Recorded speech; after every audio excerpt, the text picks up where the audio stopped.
Poppy কিচেনে রান্না করে যাচ্ছে, ঘুমাচ্ছিল, ঘুম থেকে উঠে পড়ছে, আবার কোলে নিতেই ঘুমিয়ে পড়তেছে। রান্নাঘর থেকে ঘুরে আসি। গুড আফটারনুন বন্ধুরা, আমি আবার চলে এলাম তোমাদের কাছে একটা ব্লগ নিয়ে। তোমরা টাইটেল থাম্বনেল দেখে বুঝে গেছো যে আমি কি নিয়ে ভিডিও বানাবো। হ্যাঁ বন্ধুরা, অনেকেই এইসব ভিডিও পছন্দ করো না, আবার অনেকেই বড় বড় ক্রিয়েটরদের পছন্দ করো, সেই থ্রুতে আমাদের ভিডিওগুলো দেখো। তাদেরকে অসংখ্য ধন্যবাদ। যারা বড় ইউটিউবারের চ্যানেল মানে থাম্বনেল দেখে আমাদের ভিডিওগুলো ক্লিক করো, আমাদের ভিডিওগুলো দেখো, তাদেরকে অনেক অনেক ভালোবাসা। আমি চাইবো যে আগামী দিনেও তোমরা পাশে থাকবে। যারা নতুন বন্ধু আসছে একটা সাবস্ক্রাইব করে পাশে থাকবে, আমাদেরকে একটু এগিয়ে নিয়ে যাওয়ার জন্য সাপোর্ট করবে। আর বন্ধুরা, আমি আজকে যে ভিডিওটা করবো, যে আমাদের পপি দিদিভাই তো রান্নার জন্য ফেমাস, পপি কিচেন অ্যাকচুয়ালি রান্নার জন্যই ফেমাস। এত সুন্দর রান্না করে, আমরা সবাই কম বেশি পপি কিচেনের রান্না ফলো করি বাড়িতে। খুব সহজভাবে ঘরের জিনিস দিয়ে কিন্তু রান্নাগুলো শেয়ার করে। আর সেই দিদিভাইয়ের কোল জুড়ে একটা ফুটফুটে লক্ষ্মী সোনা এসছে। তো লক্ষ্মী সোনা আমাদের পপি দিদিভাইয়ের ফার্স্টবারে রান্নাঘরে ঢুকছে। তো রান্নাঘরে ঢোকার অনুভূতি, রান্নাঘরে ঢোকার পর পপি দিদিভাই কী বলছে, রান্নাঘরে প্রথম ঢুকে সোনামা কী করছিল, সমস্ত কিছু তোমার সাথে শেয়ার করবো। তো পপি দি হচ্ছে এক লক্ষ্মী, তার লক্ষ্মী হচ্ছে তার মেয়ে। তো একটা পুচকি সোনা তার মায়ের রান্নাঘরে ঢুকে পা ফেলেছে, লক্ষ্মী বলতে পারো। তো সেটাই, সেই মুহূর্তটা শেয়ার করব। একটা হয় না, বড় ইউটিউবারদের যদি কিছু জিনিসই তারা শেয়ার করে, সেগুলো আমাদের কাছে খুব আনন্দ লাগে। যেমন দেখো, এই বাচ্চা রান্নাঘরে পা দেয়, স্বাভাবিক কত মানুষের বাচ্চা টাচ্চা আছে, কিন্তু সেই মানুষের রান্নাঘরে পা দেয় কি ঘরে পা দাও, অতটাকেও আমরা ফলো করি না। বাট একটা বড় ইউটিউবার যদি সেই জিনিসগুলো করে, আমাদের ভালো লাগে, আমরা দেখি, আর লোককেও আমরা সেগুলো শেয়ার করি। সেটাই হচ্ছে ব্যাপার।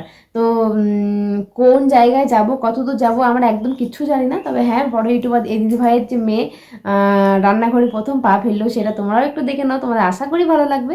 আর পপি দিদিভাই তো ভীষণ মিষ্টি, পপি দিদিভাইয়ের শাশুড়ি, পপি দিদিভাইয়ের হাজবেন্ড, ননদ তো কোনো তুলনাই নেই। সত্যি ওদের ঘরে সবাই খুব ভালো। তো আমার তো ভালো লাগে ওদের ভিডিও। আমি কাজের ফাঁকে যখনই ফাঁক থাকে, আমি তখনই ওদের ভিডিওগুলো দেখি। তো আজকে সকালে দেখলাম যে হ্যাঁ, পপি দিদিভাইয়ের মেয়ে রান্নাঘরে পা দিচ্ছে প্রথমবার। তো সেটার জন্য পপি কিচেনে পা দিচ্ছে, সেটার জন্য একটুখানি শেয়ার করলাম। তো চলো দেখো, তারপর পরে আসছি। পপি কিচেনে রান্না করে যাচ্ছে, ঘুমাচ্ছিল, ঘুম থেকে উঠে পড়ছে, আবার কোলে নিতেই ঘুমিয়ে পড়তেছে। রান্নাঘর থেকে ঘুরে আসি। পরীকে নিয়ে তো রান্নাঘরে চলে এলাম। এখন মা 3 রকম রান্না করছে আজকে, পরীর খাওয়ার কিছু হচ্ছে নি। আর এই যা এসছে তখন থেকে এই যে গালে হাত দিয়ে, ও বাবা, বলতে না বলতে এক্ষুনি কান্না করছিল। দেখো এখন ঘুমিয়ে কাঁদবে, থাকবে, হাসবে, কত কি করবে। তো বন্ধুরা, কেমন লাগলো ভিডিওটা বলো তো? ক্লিপগুলো শেয়ার করেছি, কেমন লেগেছে তোমাদের সেটা কিন্তু অবশ্যই কমেন্ট করে জানাবে। চলো বন্ধুরা, এখনকার মতো টাটা। আজকে আমার শরীর একদম ভালো নেই, পেটের অবস্থা খুব খারাপ, পেটে ব্যথা। তো ঘুমিয়েই ছিলাম আজকে, নিচে সেভাবে কিন্তু নামিনি। তো ভাবলাম যে শুয়ে কিছু ভিডিও বানানো যাক, একা একা বোরিং লাগছে। হাজব্যান্ডকে ফোন করলাম, ও একটু ব্যস্ত আছে, ফোনটা বেশিক্ষণ কথা বলতে পারলো না। তো ভালো লাগছে না বলে আমি এই ভিডিওটা শুরু করলাম। দুটো ভিডিও একসাথে শ্যুট করলাম, কারণ ওদের ভিডিওগুলো আমি দেখছিলাম। এখন কোনো আমাদের ইউটিউবের বন্ধু নোটি আসেনি, তো আমি দেখলাম না, ওদের ভিডিওগুলো একটু দেখি। রান্না করতেছি পপি কিচেনে, আবার এই যে কি আমি সেখানে বলতেছি, আমি প্রত্যেকদিন মোবাইলে দেখি, আজকে ডাইরেক্ট চলে বুঝছি না আমাকে। প্রত্যেকদিন আমার গিন্নি আপনার তোমাদের বাড়ি কোথায় গো? মেদিনীপুর। মেদিনীপুরে। এটা কি জোড়া? দুটো করে আছে। চায়না মালগুলো ফেসে যায়, ধসকে যায় বলে এই মালগুলো এগুলো সুতির নয় যে টেডি না, ফাইন সুতির নয়, কোরিয়া বলছি। বুঝতে পারছি। জোড়া কত করে গো জোড়া? জোড়া 800 টাকা দিয়ে। ও মা বাবা, 500 যদি হয় তাও ঠিক আছে। জোড়া 500। এটা কি সুতি? কোরিয়া গোল সুতি, 400 টাকা দুটো জোড়া। চায়না ফেসে যায়, ধসকে যায় বলে এই মালগুলো নতুন উঠেছে দিদি। 400 করে হলে 400 করে হলে আমি নেব।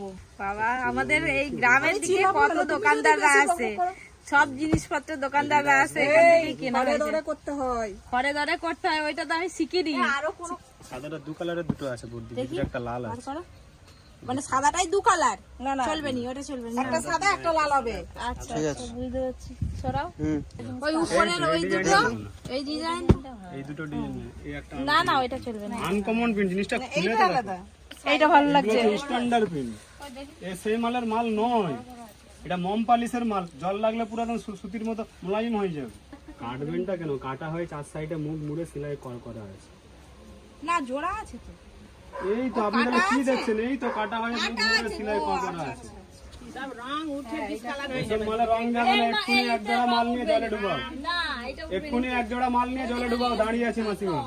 সেগুলো যখন বেশি মোটা, এটা না, একই মাল, জল লাগলে এরকম সব মোলায়েম ভাব আসবে। এই জিনিসটা একটা নেব। ওই তো করোনা ভাইরাসটা নো, ওই ডিজাইনটা খুলে ভালো লাগে। করোনা ভাইরাস, এই যে ভাইরাস দেখো, করোনা ভাইরাস বিছানা চাদরও এসে গেছে এখন। হ্যাঁ, শুলে যাবে, করোনা হয়ে যাবে। ওইটাও ভালো লাগছে কিন্তু। এই করোনা ভাইরাস দেখো না, ধরো ধরো তুলে যদি করোনা হয়ে যায় আর বলার নেই কিছু। এই যে এতগুলো আমরা চাদর কিনলাম, বিছানার চাদর। বিছানার চাদরই হবে তো না অন্য কিছু হবে? হায় হায়, দেখ দেখ দেখ। তো বন্ধুরা, একটা ফেমাস হওয়ার জায়গাটা কিন্তু আলাদাই। এবার দেখো, যে ব্যবসা করে, যে চাদর বিক্রি করার জন্য এসে যে দাদা ভাই, তার ওয়াইফ কিন্তু পপিদের ভিডিও দেখে। তাহলে পপিদের ভিডিও দেখে তার হাজব্যান্ড কিন্তু সেটা জেনেছে এই গ্রামে থাকে, এখানে ঘর, ও জেনে জেনে কোথা থেকে এসে ওর ওই প্রত্যন্ত গ্রামের মধ্যে গিয়ে চাদর বিক্রি করছে। পপিতে সেই কথাটাই বলছে, বাবারে বলছে এখন কত মানুষ এখন আসে আমাদের গ্রামে জিনিস বিক্রি করার জন্য। পপিতি ভাইরাল হওয়ার পরেই কিন্তু তারা তাকে দেখতেও আসছে, এক বিজনেসও হয়ে যাচ্ছে, তুই দেখতেও আসছে। তো সেরকম একটা মানুষের সঙ্গে দেখা, যেটা প্রফিতি রান্না করছিল, তখন এক দাদা ভাই চাদর নিয়ে এসে বলছে যে আমি তোমাকে ফোনে দেখেছি, এখন সামনে থেকে দেখলাম, আমার ওয়াইফ তোমার অনেক ভিডিও দেখে। তো প্রফিতি বলছে, বাবা তুমি এত দূর থেকে এসছো। তো যাই হোক, সেইটা হচ্ছে ব্যাপার, যে ভাইরাল হয়ে যাওয়ার পর মানুষজন তাকে দেখতে চায়, সে কেমন, সে সামনে থেকে দেখি একটা সবার ইন্টারেস্ট থাকে। তো সেরকম দাদাভাইও এসেছিলো চাদর বিক্রি করে, যে দাদাভাই সেও এসেছিলো, অনেক চাদর বিক্রি করেছে তাদের কাছে। চাদরগুলোর দাম কিন্তু বাড়িয়েই বলেছিল, কেন বলে তো ভাইরাল পার্সন তো, তাহলে এবার যদি সেরকম হয় তাহলে চাদরের দামটা বললে ওদের গায়ে লাগবে না, কিন্তু জাস্ট প্রফিতিটা কমিয়ে পর চাদরটা নিয়েছে। তো তোমরা সেই ক্লিপটা দেখে নিয়েছো আশা করি। চলো বন্ধুরা, এখন কিন্তু টাটা, ভালো থাকো, সুস্থ থাকো।